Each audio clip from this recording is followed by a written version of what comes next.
thank you, sir, for a very engaging talk. To the attendees, we are now open for questions. Anyone who would like to ask questions directly can now raise their hands. Sandeep Panda, I see your hand raised. Please unmute and ask your question. Hi, sir. Hi. I have a certain question regarding the paper thing that told about. So you said that the quality of the papers are very vital. But in like some universities that I know, they basically judge on the basis of the number of papers rather than the quality of the papers. So at least when IITs are considered, I guess even my own professor was telling that the quality of the papers do matter a lot. But by how much? Like how? Like if there are like two candidates where one of them has like very good quality of paper, the other one has a lot of papers but not very high quality, then what will be given more weightage? Yeah, the answer is pretty simple. We will just go for quality. We won't look into the number and so just to give you a fair idea about my profile, right? When I applied, uh, so there are certain areas where you are expected to publish a lot, and in certain areas it's hard to publish. Okay. So when I applied, I had, let's say, 4 or 5 papers. That's all. And so that's why I said you should not compare with others, and then you should not compare with folks who are working in different research area, because for each department or for each research area, things are different. They are not the same. Sir, I have one more question. Sure. So what would you say for somebody who is going to go into an industry and then maybe return back to academics later, or somebody should go for postdoc in a better institute and come back as a faculty? What would be given more weightage, and if both are possible? Yeah, so going to industry and coming back is actually a pretty good idea, as long as your publication pipeline is not stalled. Okay, so if you are going to industry and then still publishing, then that's good enough. This institute will be more than happy to take you. All right, sir. Thank you. Thanks. Great. Then Chandan Bose. Hi. Hello, sir. Am I audible? Yes, please Yeah, go on. Yeah. Thanks a lot for this nice talk. So I have a couple of questions. So when we are actually designing our research proposal, so if you are targeting any of these IIX and you have look at the faculty profiles, let's say from my background, I work in fluid mechanics. So should we design our proposal towards something new, which is not the existing expertise of the lab, or how does it matter if someone already existing in that area? Yeah, so this is a pretty pertinent question. So let me answer in two ways. So let's assume you are interested in IIX and there are already 2 to 3 faculty working in the same area, right? Then for the department to make your case or make a strong case, they will actually look at something different, right? Something that you will bring into the department, which is not there in the existing folks, right? But let's say you talk about some other IIX where, let's say, there is hardly one, or let's say no one is actually in that area, right? Then there is no comparison point. So whatever you write, the department and the committee will actually take into those research agenda and move on. So depending on the department requirement, so it may happen that your CB is super strong, your publications are awesome, but still you may not get the final cut. It's because the department is already full with those kind of profiles, right? So that's why the cover letter, when you write an email to the department chair or the head's response will actually give you vibes about whether they are super excited or they're at least interested to get you into the final zone, right? So that can help you deciding what kind of research statement you should write, right? And then you can actually write research statement which are tuned towards particular institute. There's no need to write it Yes. one research statement for all the IIX, right? So does that answer your question? Yes, practically. I mean, that's what I was looking for. So the second question is about like the people like us who are doing postdoc for 1 year or so. Let's say we do not have practically any teaching experience of real courses other than teaching assistantships and things like that. So I have seen some of the form-based applications of new IITs or other institutes where they ask for proper teaching experience and student feedback, and which is also a culture for US-based university. So what do you think, how much that is important to have proper teaching experience other than these assistantships for the young postdocs like who are trying to apply? Yeah, on a lighter note, I don't know what is proper, improper, but yeah, I would say it's actually at the least important zone. Okay, so you just share your experience through the teaching experience. So we are not interested to look at whether you have actually offered courses. That won't happen unless you have some experience after PhD, right? So if you are a fresh PhD and if you are applying just after your PhD defense, then you may not have any teaching experience. That is perfectly fine.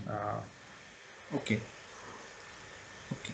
Yeah, so I have a last question. So, and in the Okay. final stage of interview, like as you tell, with the senior professor or the directors, so I've just heard that many times the time is quite short. If it is, let's say, 10 or 15 minutes, so what should you actually highlight on, like on your talk or presentation, or what should you actually highlight if the time is very short? Yeah, the time is actually short. So that's why I said sometime it can get over in 20 minutes. So whatever you present should be like a 10,000 feet view or maybe 50,000 feet view. Okay, so no need to go into the details because the department has already made the recommendation. And in that particular presentation, you have already talked about your technical rigor and other things. So here you have to just talk about your achievements and then the good papers or something specific, unique, right? And that's all. The presentation usually go for like 5 to 10 minutes, not more than that. Thank you. Aparna? Hello, thank you. I have a few questions.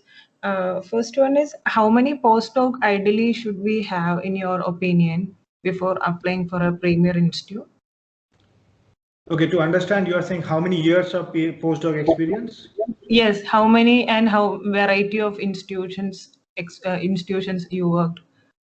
You should. Okay, yeah, so again, this varies. So there is no the rule per se, but I would say whenever you feel like your CV is strong, just apply, right? Typically, it happens after 1.5 year into your postdoc. A good time to apply is you have got something from your postdoc so that you can actually showcase in your CV. That will be the best time to apply. So irrespective of how many years you have spent, whenever you feel like your CV is strong, and that will be the best time. Okay, and like Premier Institute, you are talking about Indian Institute. Is there the criteria hugely different if you are aiming for some top 100 institute around the world? So the procedure is more or less same. So if you look at US, the procedure is more or less the same. Europe, it may change a bit, but more or less you will find 70 to 80% of the protocol is same or similar. Okay. Mm. So it's not like okay. So when you're applying, if you are interested for faculty position throughout the world, so it doesn't mean that okay you should be specifically tuned to IITs. You can actually apply to all other places with your teaching statement, research statement, and cover letter. Okay. So the process is more or less the same. To give you a like pretty sweet answer. So the Indian PhD background will not be a problem in that case? No, not at all. So I have friends or like I know friends from other IITs like who are faculty in US and Europe and at top places. So no one looks at where you have done your PhD. The only one thing they look at is what exactly you have done. That's all. Full stop. So I have heard in many forums and all, people will be always prefer who have experience in the universities better than they already work. I mean, aiming for. I think I didn't get this question. So the question is, they prefer folks who are experienced compared to the fresh PhDs. Not like that. If we are aiming for a particular university, if we have experience in a university with a higher ranking, then they will prefer that candidate rather than. No. I would say don't listen to them. And the last question about the research statement and the future research proposals. If you are in the future research statement in the application process, if you are proposing an area you haven't already worked, but you have generic idea about how to go about it, is it possible to do that? Yeah, that's okay. That's okay, but don't make it too superficial. Okay, so there should be a like thin line between what exactly you are proposing to work and what exactly you are working now. Okay, so if you're working on research area A and suddenly you say, okay, I'm stopping or I'm planning to stop working on area A and I'll be working on area B from tomorrow, then don't do that. Okay. Okay. Thank you. Thank you. Thanks. Wasim? Hi, sir. Hi, sir. Hi. So, myself, Wasim. So currently, as of now, I'm almost, my synopsis got over and I'm yet to submit my PhD thesis. And my question is, I've heard students who are applying for all the central universities say that you have to fill the best of 4 papers. That's what is asked in the. So for me, and all the cases, we have a paper which is pending, but still the number of papers have, like for me, I have 2 papers out, but the 2 papers are good. So is it worth to apply now or wait for a postdoc and then apply? That is first question. I'll just ask the second question also together. Second thing is, for me, the research was completely on an interdisciplinary background. Even I was into a mechanical engineering background or manufacturing background. Mine was more into graphene and materials related, which is physics and again connected. And when we approach our department or a lab, what are the things which we have to take care if our background is more or less interdisciplinary? That is the second. And third one, if we have an experience in projects, for example, I have an experience of 1 year as a senior project scientist for an industrial consultancy project. So how do we focus on these things when we apply for such positions along with the papers? If the number of papers are less, all these kind of positions, does it help? Yeah, thank you, sir. Yeah, so let me give you a meta answer answering all 3. Okay. Yeah. So yeah, interdisciplinary is actually like all these places they welcome interdisciplinary profiles. So the multiple departments will get benefited, right? And whatever you mentioned in the last question, yeah, that also helps. So you're actually more than welcome if you have those kind of expertise or experience or like whatever that helps you in getting industry consultancy and all, right? So coming back to your first question, you have 2 papers and then one is under submission. So if you expect the notification to come in few months, then I would suggest maybe hang on for a few months. Okay, few meaning 1 or 2. But if you are expecting now the results will come maybe sometime later and it may be like post summer or so, then I would say just email and check whether this is good enough. Okay, because again there is no fixed rule, there is no fixed requirement. Things may change here and there. You can always mention that this work is under submission, right? And then folks will understand. So does that answer your question? Sir, this number, like like 2 papers, is that a real thing that keeps you away from applying? Yeah, this number game I'm keep hearing about all the time. Yeah. Right. So I would say that don't overthink about numbers. Just email and check. Okay. So you can say that these are the 2 works, and then there is another work in pipeline or under submission. And then you are interested to apply for this position, right? And then to see how they are looking into it and how they are responding. Okay, sir. Thanks. Yeah. Thanks a lot. Thanks, Wasim. Srinivasa, we'll take your question now. Parveena will be taking some questions from the chat after Srinivasa's question. So you can raise your hand then. Srinivasa, unmute yourself, please. Yeah. Hi, sir. Sir, I am presently in my 6th year in PhD. I'm doing in computer science. Sir, actually, I have two doubts. First doubt is, while they scrutinize the applications, will they see like how many years they took for the PhD to complete? Second question is, I'm actually planning to take a break after doing the PhD. So, will it actually in any way affect the recruitment of me? Thank you, sir. Okay, so yeah, sure. So the first question is about the duration of your PhD. So usually it takes 5 to 6 years. That's the common profile that you will see among PhDs, right? And even in US it takes 5 to 6 years, right? So unless you have taken, let's say, 10 years or so, then that will be an outlier. Otherwise, I would say don't think about all these numbers again, right? So one key takeaway from this talk will be don't think about numbers. This 5 years, Yes, 6 years, sir. five paper, 4 paper, 2 papers, right? So just forget about those things and then think about the other aspect, the technical aspect, like what exactly you can bring into a department or an institute. The second question was about taking a break. You can take a break, no issue, as long as your the publication flow is actually still active, right? Then nothing matters, right? But most of the time, what happens? You take a break and suddenly you feel like, okay, you are not that productive, and then the pipeline actually get drained out completely. Yes, sir. Okay, that means like I'm just asking whether if I can work from home while taking break. Concentrate on getting the papers, but not going to any industry or like going to any university for postdoc. Can I do it from home?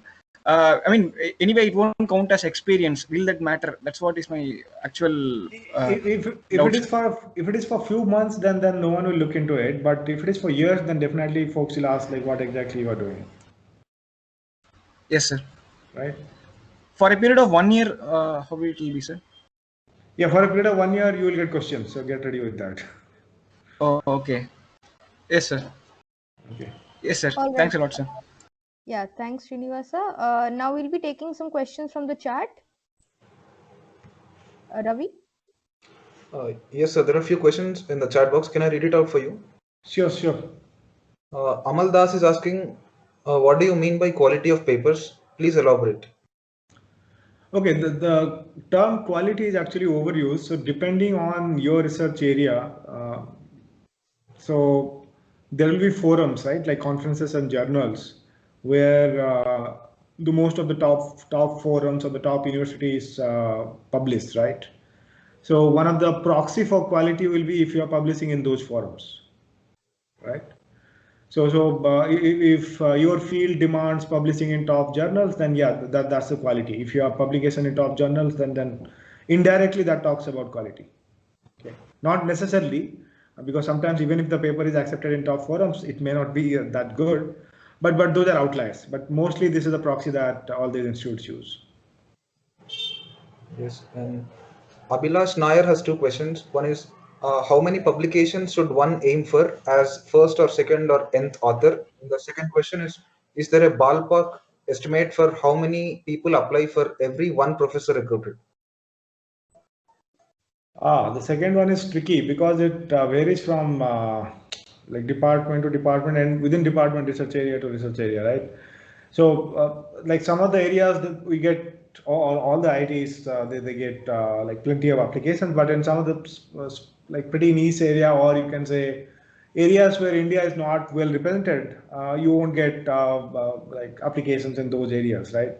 So it's pretty hard to give you a number again, right? But again, as I mentioned, right? So don't think about all these parameters.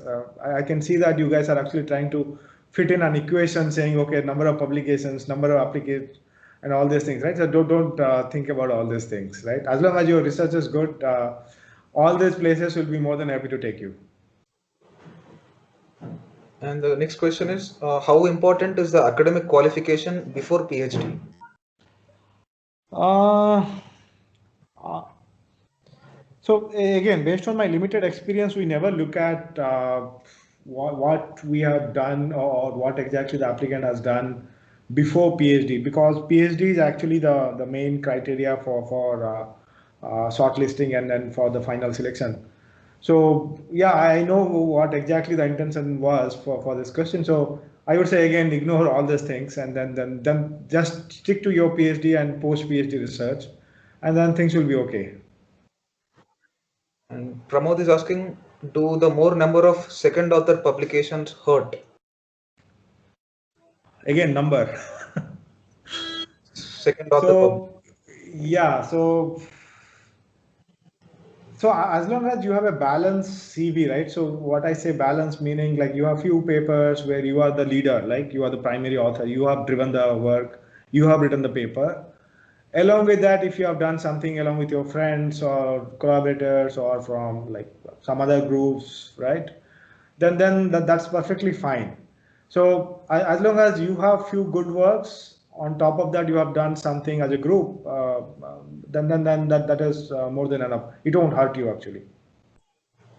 And Karthik is asking, does industrial experience count on par with academic or research experience? It does, right? So it does count, but with the caveat that your publication pipelines should be active. So a better answer will be like, if possible, go to a research lab and join a research lab for let's say 2 years or so, and then keep publishing during that time, and then apply. So that gives you flavor of both industry and as well as research, and then like all these places will be more than happy to grab you with that profile. And how to get to know about the vacancies and what happens post selection? So the vacancies are actually, you won't get any information about that in the public domain, right? So because each case is handled differently. So you just apply and then we wait for the reply from the department head or the department chair. That will give you an indication whether they are interested or not. The first level filter that I said. And there are some questions on recruitment, like how many times recruitment process happens in a year and how many candidates are selected on an average at a time in a department? Oh, okay. This varies again because depending on the number of applications and depending on the number of shortlisted applications, right? Usually this final selection process happens maybe once in 2-3 months in the best case. Worst case, maybe once in 4 to 6 months. Okay, because the director and the dean, they have to convene a particular schedule so that they can schedule all the interviews, not for a particular department, but for all the departments within an institute. So, and then the numbers can vary. So sometimes the number can be a single digit, sometimes the number may be double digit, right? So it all depends on the dynamics of the applications, the profiles that the particular institute or the department gets. And Divya asks, having PhD from a joint degree program will be an advantage in faculty recruitment? No. It don't give you any benefit. It won't hurt you also. So as I have said, right, we don't care like whether you have done joint PhD, single PhD or whatever, right? So as long as your work is good, that's the main qualifier. And Chandan Bose is asking, how difficult it is to move from second tier universities to IITs? I won't say it's difficult. It's see, as long as you make a strong case for your research and then your teaching capabilities, then yeah, folks actually move from like new IITs to old IITs and ISC. So I won't say it's difficult, but make sure that your profile is actually good enough so that you will actually get a call and then finally you will make it.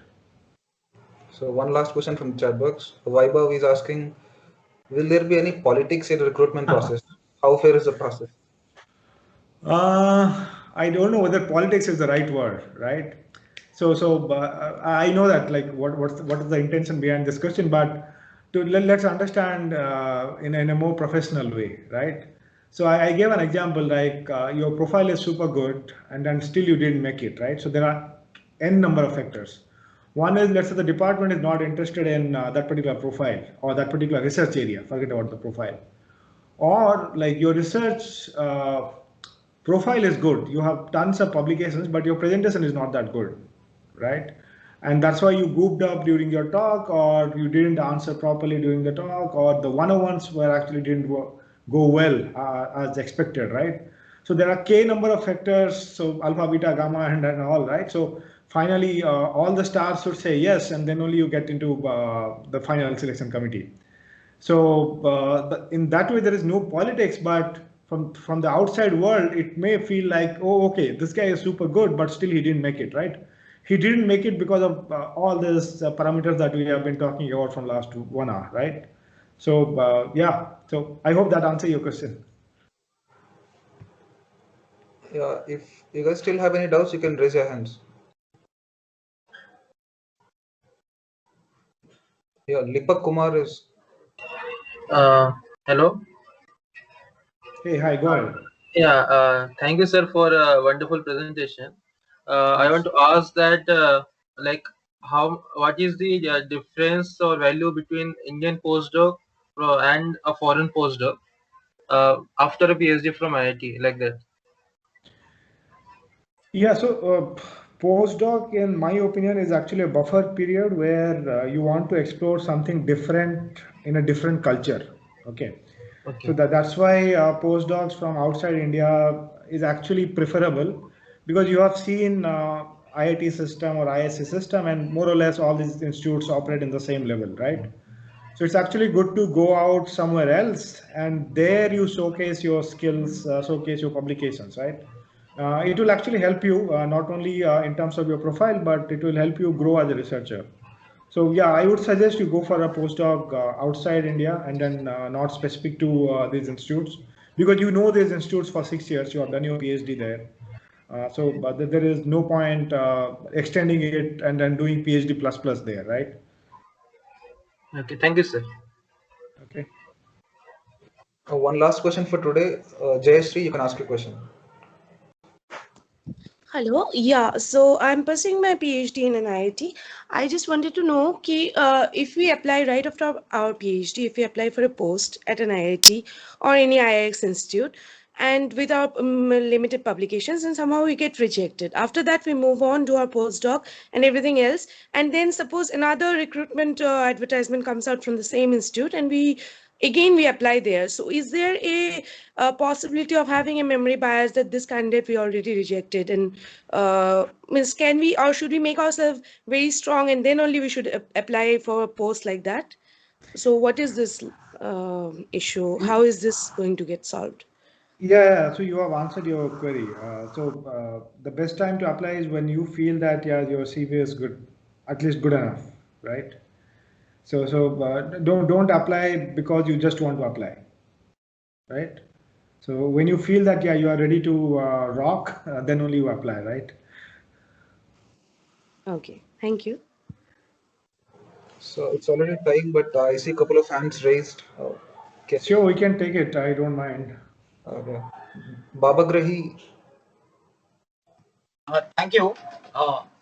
Sir, I have a question. Like, if I have 4 journal papers, good journal papers, but in 2 I am first author, and in other 2 my mentor is first author, then how it will affect my chance?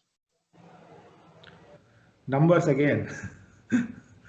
So it won't affect, right? So you're saying you guys are actually the 2 authors in the paper. That means you have contributed significantly, even if your mentor is the first author. For the 2 papers where your mentor is the first author, you have still contributed. So yeah, as long as your first author papers are there, then it won't be a problem. But if your CV shows that okay, all the papers are actually you are the second author, then it will be taken in a different way. No, it is like 50-50. So yeah, so then it's kind of 50-50, right? So we are okay with the positive side of it. Okay. Thank you, sir. Yes, Ajit Jogi. Yeah, good evening, sir. Actually, most of us here, is it audible, sir? Yeah, please go on. Most of us here are, preferring the field of academics or the faculty positions because we think that somewhere in my back of our mind, we think that it will be peaceful job. So, is it so when compared to the industrial, maybe your peers who joined the industries with you? Is it so? Considering the fact that there are tier 2 colleges as well as IITs, where IITs competition is more. So, how do you judge these two work areas? Okay, this is a tricky one, but I will answer trickily. Okay, so peaceful is a relative term, right? So I would say you apply to these places if you are passionate about doing research and teaching. Okay. If you are not, then you may find it overwhelming, and then suddenly you find that, oh, I'm actually at the wrong place. I don't want to do all these things throughout my life, right? So as long as like you are actually like passionate about it day in day out, that yeah, this is what I want to do, then don't apply for these places, right? And so in terms of other institutes, yeah, the expectations will be relatively lower or maybe low depending on where you are planning for. But for this top IITs or ISC, yeah, obviously the expectations should be high. Okay, I asked this question because I see some of the faculties working day and night. So maybe they have to compromise somewhere in their life between the career and personal life. Okay, so let me answer you personally, right? So to start with, when you start your career in academia, right? So first few years will be a bit overwhelming because there will be so many things to do. But then you actually start learning different skills, and then by the end of second year or so, you know what to do and what not to do, right? So that applies to all the jobs, not to only the faculty position. So and then by the beginning of third year, you are kind of okay. You know how to deal with most of the things in academia. Okay, thanks a lot, sir. Thanks. Last question for today's session, Chandan Bose. Yes, sorry for asking so many questions. I have a follow-up question about the memory bias actually. So if you think that you are competent and your profile is good after a certain time of postdoc, even then you apply to this most premier institute and you get rejected. So is there like a memory bias in that case for further applying to the same place, or how does it work? Okay, so this is how it works. So let's say you apply in 2020 and let's say the department rejected, right? And you apply again in 2021, then obviously there will be the hangover, right? But let's say you apply in 2023 or 24 with a better profile and a better publications, right? Then no one will look into the past, right? So that's why eventually it boils down to your present profile, right? Whenever you apply, whether it is better than the profile that you applied, let's say, a few years before. Okay. And the last question is like about the screening process. Like, is there any particular time that once a year these IITs screen the applications and No. that? No. All these places they screen throughout the year. You can apply today itself. Okay, thank you. Yep. Yes. And with that, we have reached the end of this session. Thanks for sharing your insights, sir. That was a great presentation. We appreciate having this daunting area clarified, and I would like to thank you on behalf of my teammates Rekha, Sheetal, and Madhura, and all the other attendees for a most engaging talk and your time, sir. And we look Thanks. My pleasure. Sir. Thanks a lot, sir. Thanks for joining. We are available on YouTube as Career Development Cell Research IIT Madras.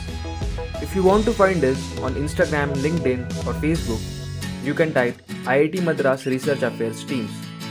If you want to write us, you can mail us at cdc_research@sml.iitm.ac.in.